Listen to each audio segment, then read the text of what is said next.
परम पूज्य गुरु जी श्री अरविंद अंकुर जी को चरण स्पर्श आज के फेसबुक लाइव कार्यक्रम में उपस्थित सभी महानुभावों का हार्दिक स्वागत करता हूं। आज के कार्यक्रम में छत्तीसगढ़ के डोंगरगांव शहर से संस्था के ज्येष्ठ कार्यकर्ता शशांक जी साहू जी ने गुरु जी से प्रार्थना की है कि विगत दिनों संसद में वक्फ संशोधन बिल प्रस्तुत किया गया, जिस पर विभिन्न राजनैतिक दलों ने अपनी राय रखी है। कुछ दलों ने इसका समर्थन किया तो कुछ दलों ने इसका विरोध किया है। वक्फ बोर्ड के अधिकारों और शक्तियों पर देश भर में बहस छिड़ी है। उनका प्रश्न है, गुरुदेव, वक्फ जैसी ट्रस्ट या धार्मिक संस्थानों के वास्तविक अधिकार व शक्तियां क्या होनी चाहिए? इन पर सरकार अथवा संविधान का नियंत्रण किस प्रकार या किस सीमा तक होना चाहिए? इस धार्मिक अथवा संवैधानिक विषय के प्रश्न पर मार्गदर्शन करने की कृपा करेंगे। धन्यवाद गुरु जी।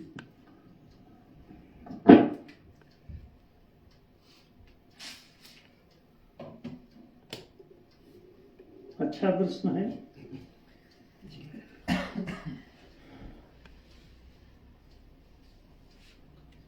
मुस्लिमों के वक्फ बोर्ड को लेकर के पिछले काफी दिनों से बड़ी गहमा गहमी की स्थिति बनी हुई है देश में।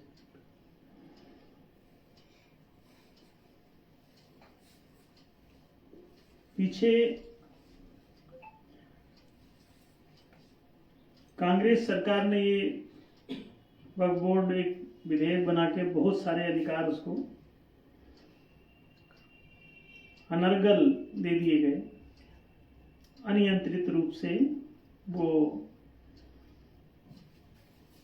काम कर सकें और उसमें तमाम जमीनें हथियाते चले जाने का उसमें प्रावधान था कि कितना भी हो पूरे देश को ही धीरे धीरे करके वो घोषित कर सकते थे कि देश जो है वक्फ बोर्ड का है। वो रेलवे स्टेशन, इवन कोर्ट तक की इमारतों पर उन्होंने अपना अधिकार घोषित कर दिया और कोर्ट उनसे बचता फिर रहा है।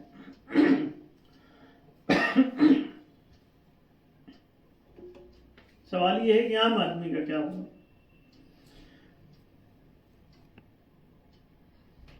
कहीं एक पूरे गांव को ही वक्फ बोर्ड ने अपनी संपत्ति घोषित कर दिया। अब वो 100-150 साल पुराना गांव बसा हुआ है। आज अचानक वो वक्फ बोर्ड और मुसलमानों का हो गया। अब वहां से लोगों को छोड़ के भाग जाना चाहिए या भगा दिया जाएगा उनको। वो कहीं को भी किसी रेलवे स्टेशन को घोषित कर सकते थे कि ये वक्फ बोर्ड की संपत्ति है।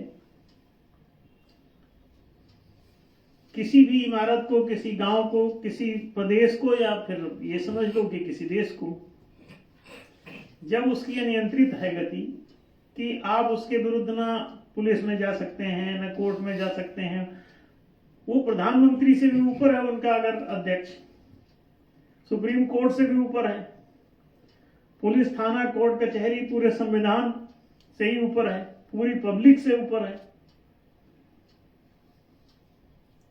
तो वो तो अनर्गल हो ही जाएगा, उसके ऊपर कोई अर्गला काम ही नहीं करेगी, उस अंकुश चलेगा ही नहीं, निरंकुश। उसका अध्यक्ष ही आप ये समझ लें कि इस देश का संवैधानिक राष्ट्रपति हो जाएगा, प्रधानमंत्री हो जाएगा, पूरी सरकार ही हो जाएगा, सरकार सारी उसके सामने रिटायर। तो ये जो अनर्गल किसी को अधिकार दिया जाना है, तो ये कितना खतरनाक होगा और ये अनर्गल अधिकार तो किसी देश की सरकार को भी नहीं दिया जा सकता कि वो किसी को भी घोषित कर दे कुछ भी। लेकिन मजे की बात तो यह है कि ऐसा तो सरकारों को लेकर के भी हाल है। वक्फ बोर्ड जैसे ही तो सारी गवर्नमेंट्स भी चल रही।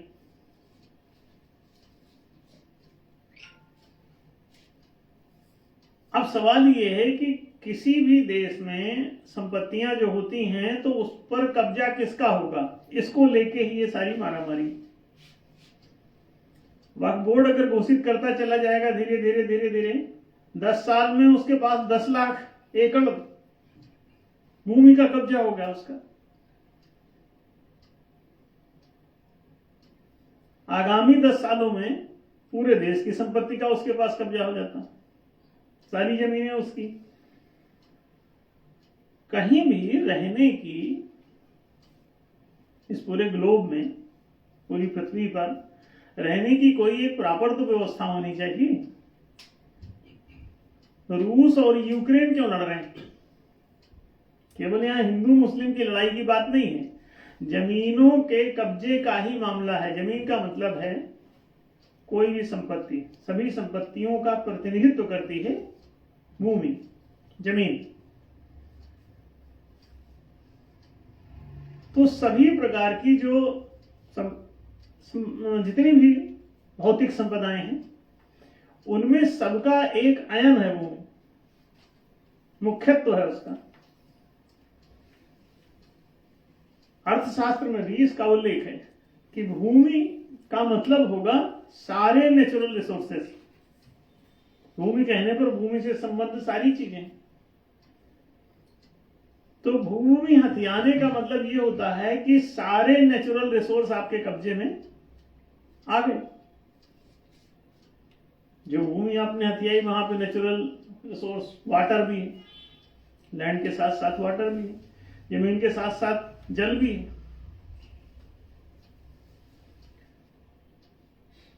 अन्य जितने पेड़ पौधे उग रहे हैं, खनिज संपदाएं, सब उस जमीन से संबद्ध ही हैं।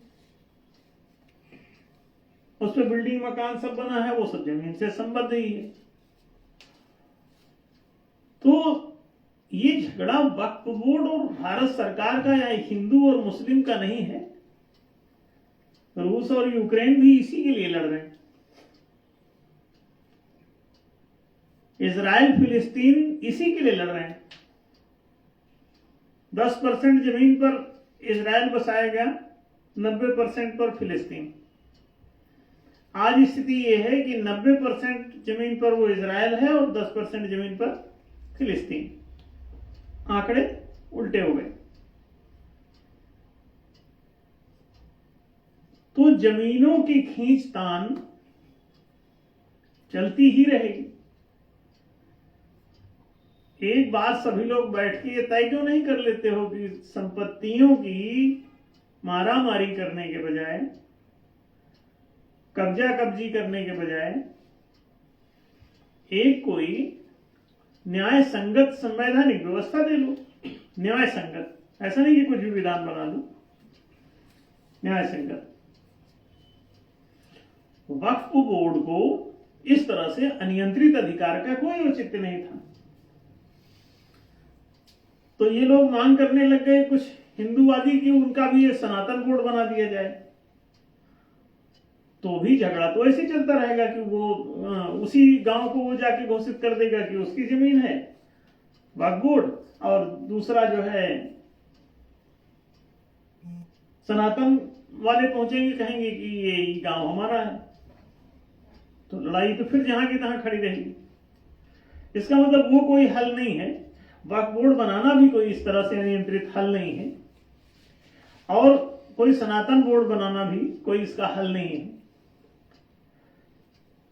वास्तव में इसे समझ लें कि संपत्ति वितरण का न्याय संगत विधान क्या है, क्या होना चाहिए। न्याय संगत, निरपेक्ष भाव से, निष्पक्ष भाव से बात करें तो 5 प्रकार की उपयोगिताएं हैं संसाधनों की। 5 प्रकार की। पहला जो है वो वन संपदा है। तो जितना वन्य उपयोग है, वन्य प्राणियों के लिए जो उपयोगिता है इसकी, वो सारी की सारी वन संपदा, ऐसी संपत्तियां जो वन्य कार्यों में प्रयुक्त होती हैं, जंगली कार्यों में जो उपयोग होती हैं, वो सब वन संपदा है। आज भी हैं, सर्वत्र हैं, सभी देशों में होंगी। दूसरी उपयोगिता है कृषि संपदा के नाम से। कृषि कार्य के लिए जो प्रयुक्त होने वाली संपत्तियां हैं, वो सब कृषि संपदा के नाम से जानी जाती हैं। ये दूसरा नामकरण हुआ, वर्गीकरण भी समझिए। तीसरी बात होती है वाणिज्यिक क्षेत्र में प्रयुक्त होने वाली जितने भी संसाधन संपत्तियां हैं, वो सब वाणिज्य संपदा के नाम से जानी जाती हैं। तीसरी बात। और चौथी बात है राजकीय कार्यों में, उपयोगों में जो संसाधन संपत्तियां प्रयुक्त हो रही हैं, उन्हें राज्य संपदा के नाम से जाना जाता है।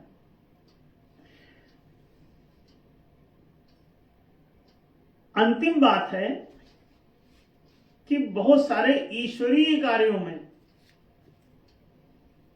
गुरुजनों द्वारा, संतों, महात्माओं, ऋषियों, मुनियों, वैज्ञानिकों आदि के द्वारा सामाजिक कार्यों के लिए, दैवी कार्यों के लिए, जैसे मठ, मंदिर, गुरुद्वारा, चर्च, मस्जिद, ऐसी और भी ऐसे सामाजिक कार्यों के लिए प्रयुक्त होने वाली जितनी संस्थाएं हैं,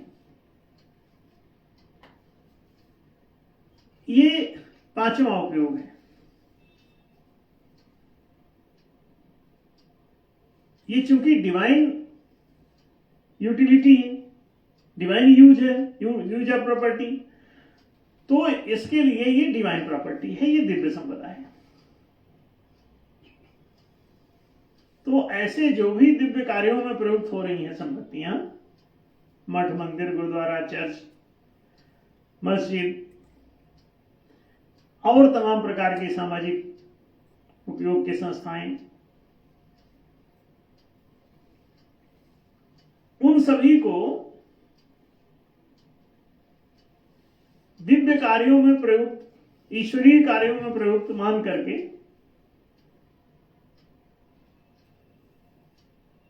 दिव्य संपदा के नाम से उनको प्रतिष्ठित किया जाना चाहिए, है भी। तो आपने 5 संपदाएं सुनी। वन संपदा, कृषि संपदा, वाणिज्य संपदा, राज्य संपदा और दिव्य संपदा। ये आपको 5 प्रकार की ये पंच संपदाएं हैं, और इस पृथ्वी पर 5 प्रकार की ही जनता है। 5 प्रकार के ही काम करने वाले लोग भी हैं। तो किसी न किसी कर्म में उपयोग हो रही है वो संपत्ति। वन्य कार्यों में प्रयुक्त है तो वन संपदा, कृषि कार्य में प्रयुक्त है तो कृषि संपदा, वाणिज्य कार्य में प्रयुक्त है तो वाणिज्य संपदा, और राजकीय कार्य में प्रयुक्त है तो राज्य संपदा, और दिव्य कार्यों में प्रयुक्त है तो दिव्य संपदा। इस सीधी सी बात है कि 5 प्रकार के कार्य भी हैं आपके सार्वजनिक तल पर, किसी राष्ट्र में, किसी समाज में। तो ये 5 प्रकार के कार्य हैं। अब 5 प्रकार के उपयोगों में लगी हुई जो संपत्तियां हैं, उनको उनके नाम से, कार्यों के कर्मानुसारी नाम उन संपदाओं के दर्ज हैं और दर्ज होने चाहिए। अब इस बात को संविधान में एक धारा आपको बनानी है, और समस्त झगड़े, विवाद, उपद्रव, भारत पाकिस्तान की लड़ाई, रूस यूक्रेन की लड़ाई, अमेरिका और ईरान की लड़ाई, हमास और इजराइल की लड़ाई, फिलिस्तीन इजराइल, हमास यहूदी या मुस्लिम यहूदी, ये सारी लड़ाइयां, झगड़े की जड़ एक, भू संपदा। ये भूमि, भूमि से संबद्ध सारी जितने रिसोर्सेस हैं सब भूमि से संबंधित हैं। तो झगड़े की जड़ केवल भूमि है। अर्थशास्त्र केवल भूमि ही लिखता है। उत्पादन के साधनों में आपने पढ़ा होगा तो उसमें भूमि जो है सबसे बड़ा साधन है। अब भूमि की व्याख्या अर्थशास्त्र में पढ़ोगे तो ये सब जीव बातें हमने कही, ये सब उसके अंदर लिखी है कि भूमि का मतलब ये सभी जितने नेचुरल रिसोर्स हैं सारे ले लिए गए।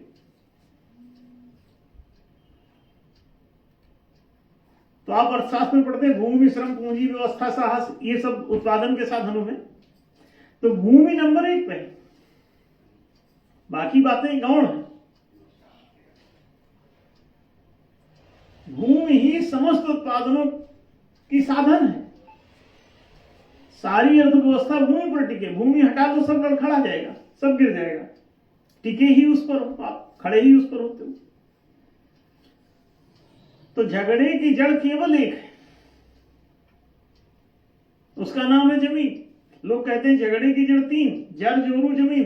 तो जर कहते हैं धन को, जमीन आप जानते ही हैं, और जोरू कहते हैं स्त्री को। तो झगड़े की जड़ भूमि और स्त्री पर्याय ही माने जाते हैं समाज में अनादिकाल से। पुरुष आकाश की तरह और स्त्री पृथ्वी की तरह, ऐसा मानने हैं। धरती मेरी माता, पिता आसमान, अब मुझको तो अपना सा लागे सारा जहान। आपने ये फिल्मी गाना भी सुना होगा। तो झगड़े की जड़ एक। विवाद भले ही चल रहे हो अनेक, और जाग जाए विवेक, तो झगड़े की जड़ एक। और एक लाइन का बना दो विधान कि इसके 5 उपयोग हैं। क्या 5 प्रकार के कार्य आपके हैं? एक वन्य कार्य है, कृषि कार्य है, वाणिज्य कार्य है, राज्य कार्य है, और दिव्य कार्य जो मठ मंदिर गुरुद्वारा चर्च आदि जो काम काज चल रहे हैं, पूजा पाठ, भगवान भजन, प्रेयर, प्रार्थना जो भी कर रहे हो ईश्वरीय नाम से, डिवाइन नाम से, गॉड के नाम पे, खुदा के नाम पे, अल्लाह के नाम पे, भगवान के नाम पे, हनुमान जी के नाम पे, कि इसके नाम, शंकर जी के नाम पे, कि किसके नाम पे। हाँ, इस संसार में ये 5 ही उपयोग हैं। 5 ही ये यूज हैं। लैंड यूज कहलाता है ना, इसका क्या उपयोग है?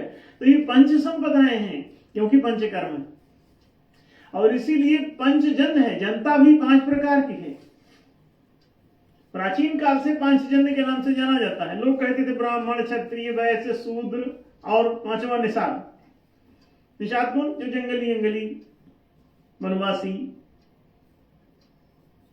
उनको कहते हैं।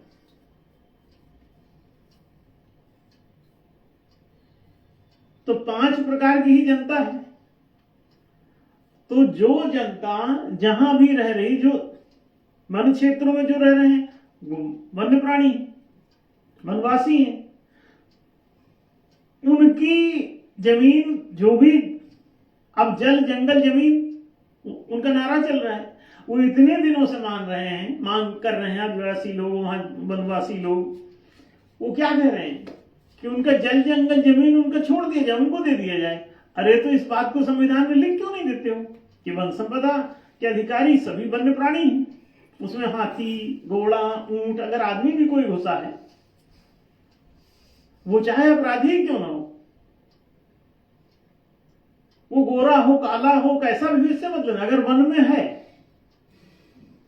तो वन संपदा उसकी है।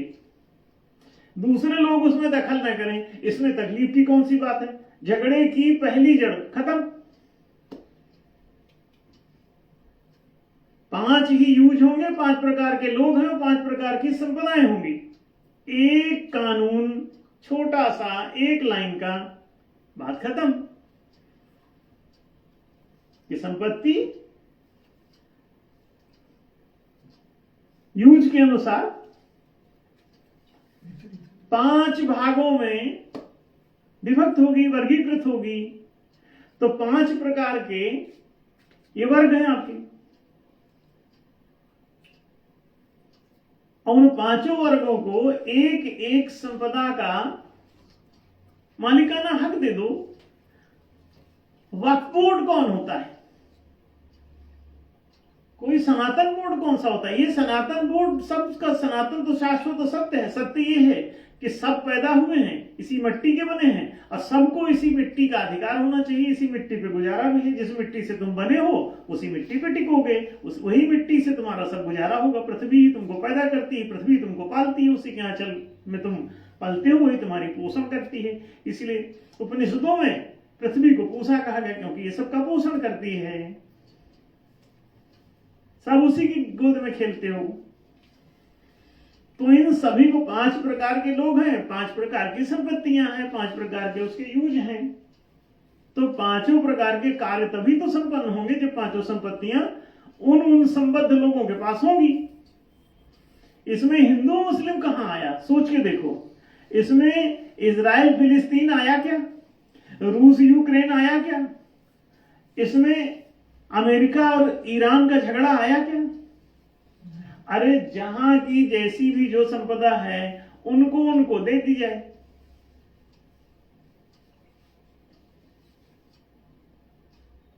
जो संपत्ति कृषि में उपयोग के योग्य है उसको कृषि क्षेत्र के लिए सौंप दिया जाए। किसानों की संपत्ति घोषित कर दी जाए उसको।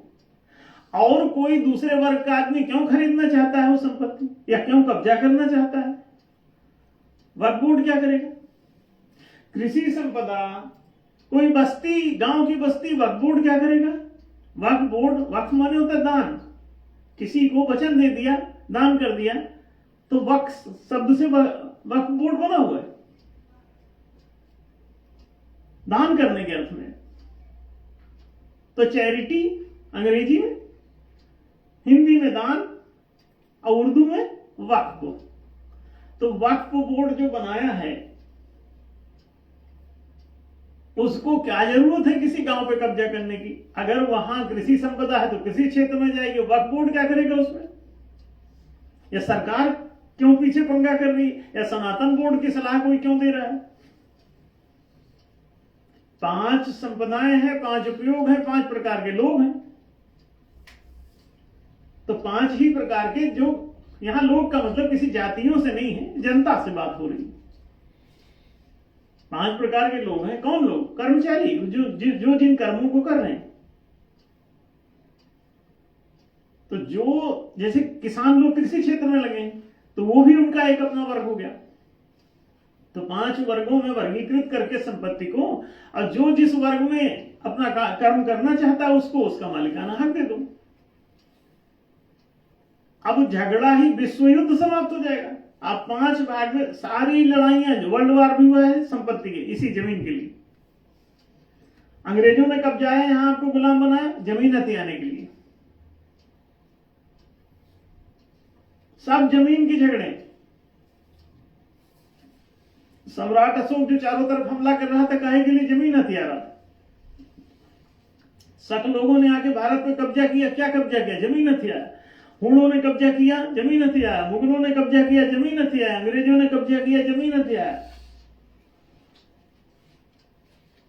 और दिन भर लड़ाई, झूठ, फरेब, धोखाधड़ी आप सब कर रहे हैं। दिन भर फर्जी बातें बोल रहे हैं।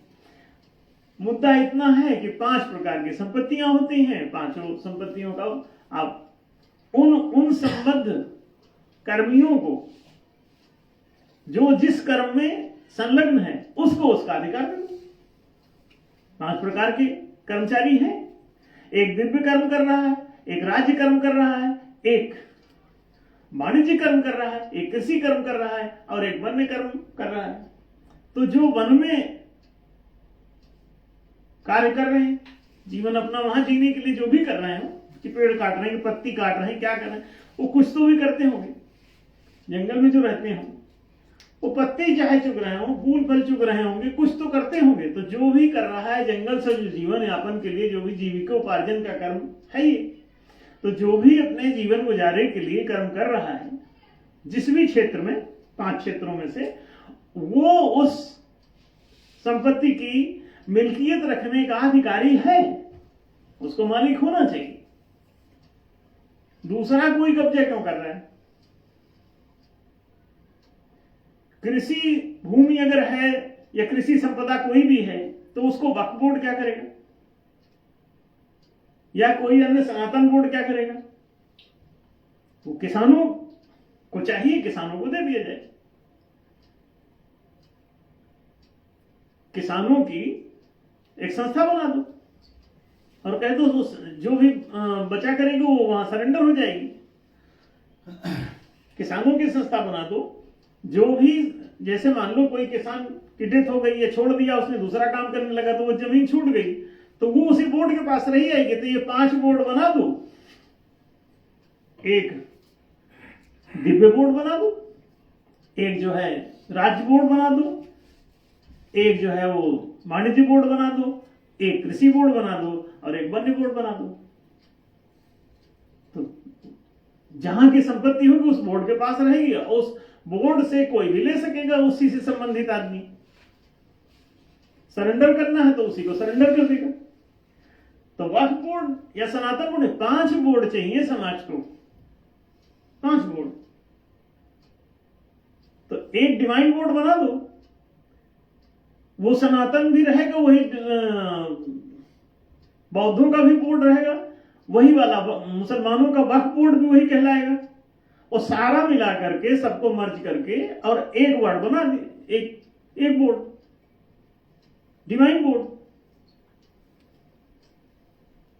डिवाइन बोर्ड, स्टेट बोर्ड राज्य का, और फिर उसके बाद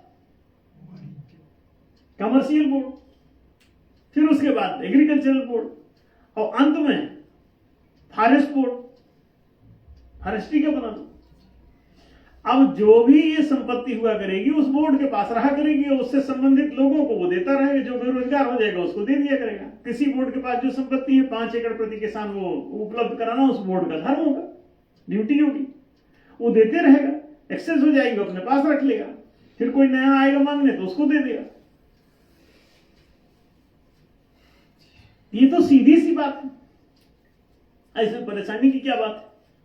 इसमें लड़ाई जैसा क्या है? तो ये 5 बोर्ड की जरूरत है। इनफैक्ट 5 भाग में सारी संपत्तियां वर्गीकृत हो जाएंगी, पंच संपदा के नाम से 5 जन के लिए उपलब्ध रहेंगी। अब 5 ही कर्म है, 5 इनकी उपयोगिता है। अब 5 प्रकार की यूटिलिटी के आधार पर ही 5 प्रकार के उनके नामकरण होते हैं संपत्तियों के। तो भू संपदा ही इन सभी में भूमि, भवन, यंत्र, उपकरण, नगदी, इससे संबंधित वो सब जो जिससे संबंधित जहां यूज हो रही है वो वहां पे उस बोर्ड में रखी रहेगी। एक्सेस है तो उसी के पास रहेगी, वो बोर्ड जो है जिसके पास नहीं है उसको सुलभ कराता रहेगा। किसी ने छोड़ना है तो उसी बोर्ड को सरेंडर कर देगा। झगड़ा ही खत्म, और ये वर्ल्ड वार ही रुक जाएगा। इस पूरी दुनिया में जो वार चल रहे हैं वो इसी बात के हैं, अन्य कोई झगड़ा नहीं।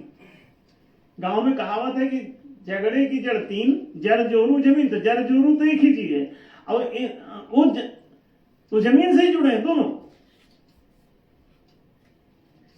वो सब उसी से संबंधित है। जोरू कोई झगड़े का चक्कर नहीं है, जोरू तो जबरदस्ती बदनाम किए पड़े हैं। स्त्री काहे के लिए झगड़ा? अरे बोले रावण ले गया था तो सीता की वजह से लड़ाई हो गई, उधर द्रौपदी की वजह से महाभारत छिड़ गया, ऐसा लोग सोचते हैं। महाभारत द्रौपदी की वजह से नहीं छिड़ा। अगर वहां देखोगे तो राज्य की लड़ाई है वो, द्रौपदी तो जबरदस्ती पिस रही है उसमें। लड़ाई तो कि 1 इंच जमीन नहीं दूंगा, झगड़ा किस बात का है? कृष्ण जब गए शांति दूत बन के तो जमीन की ही तो लड़ाई थी, यही जो बोर्ड की बात चल रही है। अगर राज्य बोर्ड होगा तो दुर्योधन कौन होता था कहने वाला? वो तो बोर्ड बताता कि राजकीय संपत्ति है तो राजकीय संपत्ति कौन कौन सी है वो राज्य के पास ही रहती। और दुर्योधन से क्या लेना देना था उसका? वो कह रहा है कि मैं 1 इंच जमीन नहीं दूंगा। तुम होते कौन हो ये बोलने वाले? 5 बोर्ड थे, वो लोग बताते।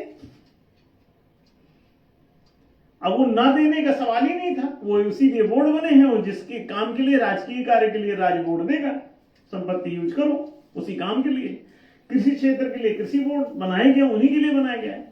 और उसमें उस बोर्ड को चलाने के लिए 12 मताधिकार और 12 वीटो पावर जनता को दे दो। वो सारे बोर्ड जो है वो जनता ही अपना उस वर्ग की जनता चलाए। जैसे कृषि बोर्ड, किसान जितने होंगे वो वोटिंग करके ही उसके नियम पारित खारिज किया करेंगे। जो भी नियम नीति निर्णय होंगे उसके, वो सब पारित खारिज वही जनता कर लिया करेगी। और बोर्ड के जो संचालक मंडल होगा वो उसे चलाता रहेगा उन नियमों के आधार पर जो पारित हो जाएंगे। सीधी सी बात है, नियम भी वही लोग बनाएंगे, पारित खारिज जनता करेगी बस। ये कितना प्यारा सिस्टम है। इसमें झगड़ा कहां है? जनता को ही चलाना है तो जनता को अपना कुछ भी पारित खारिज करो। सारी दुनिया से विश्व युद्ध समाप्त हो जाएगा, सारी दुनिया से सारे झगड़े खत्म, परमाणु बम की जरूरत नहीं होगी। उसको परमाणु बम को ले जाके लोग सूरज भी फेंकाएंगे, कहीं वहीं जाओ, बहुत दिन भर विस्फोट होते हैं, वहीं जाओ तुम ही फूटो। सबको एक बड़ा सा रॉकेट बनाओ, उसमें सारे परमाणु बम रख के उसको सूरज की तरफ भेज दो, 5 ये बोर्ड बना दो। वक्फ बोर्ड की जरूरत नहीं, सनातन बोर्ड की जरूरत नहीं, बौद्ध बोर्ड चाहिए। उधर बौद्ध किकियां रहे, नीला कपड़ा पहने चिल्ला रहे हैं, इधर जो है मुसलमान हरा कपड़ा पहने चिचिया रहा है, इधर कोई ईसाई सफेद कपड़ा पहने चिचिया रहा है, ये हिंदू लोग लाल कपड़ा पहने चिचिया रहे, भगवा हम भगवा हैं भगवा। अरे तुम भाग जाओगे अगर 5 बोर्ड बना दिया तुम। काहे का भगवा? भगवा तो भगवान का रंग है, तो भगवान तो सबका होता है, तो भगवान सबका है तो 5 बोर्ड बना दो, 5 के लिए। 5 जन है, 5 प्रकार की जनता है। भगवान कृष्ण के तो शंख का नाम भी 5 जन था। 5 प्रकार की जनता, ध्वनि से ही सृष्टि उत्पन्न होती है, तो ध्वनि जो है 5 प्रकार की निकली हुई सृष्टि हो गई। बाइबल भी कहती है कि पहले आदि में शब्द था, तो जनता उसी शब्द से ही बनी। ब्रह्मनाद से आप सब उत्पन्न हुए, ब्रह्म के संतानें हैं, तो झगड़ा है कहां? आप यूनिवर्सल बनाओ नहीं, 5 प्रकार के उपयोग है, 5 प्रकार के बोर्ड बना दो। ऐसा रोजगार बोर्ड है, इनको रोजगार कार्यालय कह दो, आज की एम्प्लॉयमेंट ऑफिस बोलो, बोर्ड छोड़ो, इनका नाम रख दो एम्प्लॉयमेंट ऑफिस। बोर्ड अच्छा लग रहा, बोर्ड रख लो, मना नहीं कर रहे हैं। मान लो बहुत ज्यादा आसक्ति है कि बोर्ड ही चाहिए, तो बोर्ड रख लो, एम्प्लॉयमेंट ऑफिस ब्रैकेट में लिख देना नीचे, बना दो। सारे मामले साफ, झगड़ा खत्म, लड़ाई खत्म। अगले दिन से आप बड़े प्यार से मिलोगे। मुसलमान अगर सारी टोपी उतार के जालीदार न फेंक दे तो बताना, आप 5 बोर्ड बना के जारी करो, सारी जालीदार टोपी उतर जाएंगी। अब कोई जितने कठमुल्ले हैं सब गायब, ओवैसी भाग जाएगा छोड़ के हैदराबाद। आप बिल्कुल निश्चिंत रहो, क्योंकि ये 5 बोर्ड की संपत्तियां होंगी। अब अपने अपने आदमी जो जिस कर्म का है उसको वो देते रहेंगे एम्प्लॉयमेंट। कि 5 एकड़ प्रति किसान जमीन होगी तो बोर्ड देगा उसको कृषि बोर्ड, 5 एकड़ तुम्हारी जाओ खेती करो, लेवल करा दिया है, पंप लगा दिया है, नहर डाल दिया, पाइपलाइन डाल दी, अब क्या बिजली का मीटर लगा है, टेलीफोन कनेक्शन दे दिया, अब जाओ करो काम करो, ये चाबी पकड़ो, बोर्ड बना के सब दे देगा। किसान खुश कि तो सजाया दे रहा है हमको सब। वेल डेवलप्ड लैंड, सिंचाई की व्यवस्था, मेड़बंदी सब हो रखी, फेंसिंग एंसिंग करके दिए। और किसी 5-5 एकड़ प्रति परिवार, प्रति किसान परिवार। अब परिवार माने पति पत्नी उनके नाबालिग बच्चे जो 25 के नीचे हैं। 25 के हो गए तो उनका अलग परिवार माना जाएगा, उनको अलग से 5 एकड़ मिलेगा अगर खेती करना है। और दूसरे काम में चले गए तो वहां दूसरा बोर्ड है, उधर मिलो जाके, दूसरा एम्प्लॉयमेंट ऑफिस। 5 के अपने अपने। कोई वनवासी क्षेत्र का है, वो आया तो बोले तुम अपनी वन संपदा वाले बोर्ड से मिलो ना, दूसरी जगह कहां घुसे जा रहे हो, वहां ले लो जो उनसे लेना है तुमको, जाओ करो। तो वन संपदा उनको दे दो, वन बोर्ड को। सारी समस्या खत्म, कोई झगड़ा बचेगा। अब लड़ोगे किस आधार पे? अब ये सोच के बताओ, परमाणु बम का क्या करोगे, एक गोला तोप जो बना है तोप का क्या करोगे? फिर ये टेंशन होगा तो अब इसी चक्कर में बोर्ड बनाने से डरोगे कि फिर तोप का क्या करेंगे यार, एक दूसरे पे फोड़ेंगे कैसे? परमाणु बम की धमकी, डंडा लाठी लठायत बने घूम रहे। और जरा सा तुम पॉलिसी कोई सच्चाई ईमानदारी से बना के देखो और अगर सारे झगड़े ना खत्म हो जाए तो हमको बताना। तो आशा है ये बोर्ड का मामला स्पष्ट हुआ होगा। और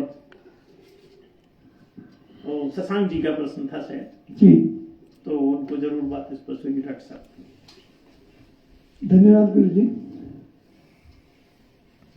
आपने बहुत ही स्पष्ट और सरल इसका समाधान दिया। 5 कर्म, 5 संप्रदाय और 5 बोर्ड, तो पूरे विश्व के युद्ध भी समाप्त होंगे, आपसी झगड़े भी समाप्त होंगे। आप सबसे नम्र निवेदन है कि ये इतनी महत्वपूर्ण जानकारी आप गहराई से सुने, सब्सक्राइब करें, अपने ग्रुप में भेजें। धन्यवाद।